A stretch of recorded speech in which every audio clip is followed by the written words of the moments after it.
আসসালামু আলাইকুম guys, welcome to my another blog. তো আজকে কিন্তু আমি আর ঢাকাতে নাই, চলে আসছি শেরপুরে। তো শেরপুরে আসার পরে খুব শকড আমি যে এখানের আবহাওয়া দেখছেন। বৈশাখ মাসের 1 তারিখ আজকে, পুরা কুয়াশাতে আচ্ছন্ন এলাকা।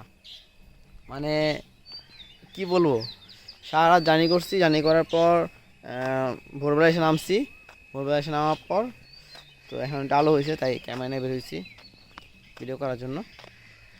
আর মানে টোটালি মানে জোস একটা এরিয়া, গ্রাম শেরপুর।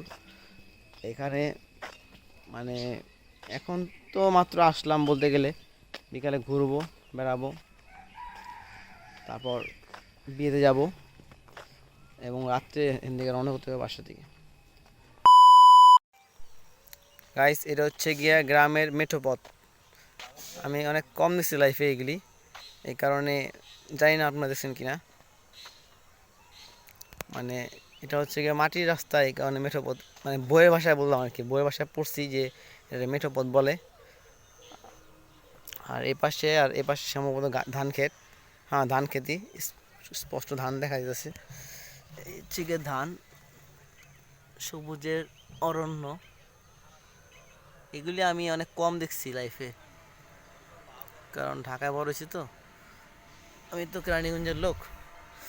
তো কেরানীগঞ্জে সম্ভবত আছে এরকম ধান ক্ষেত, যা আমি দেখি নাই। আমার গ্রামে আসলে অনেক ভালো লাগে, মানে অনেক ভালো লাগে জিনিসটা।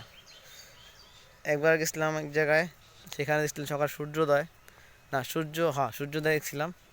আমি অনেক এক্সাইটেড ছিলাম সেদিন ওই সূর্যোদয় দেখার পর।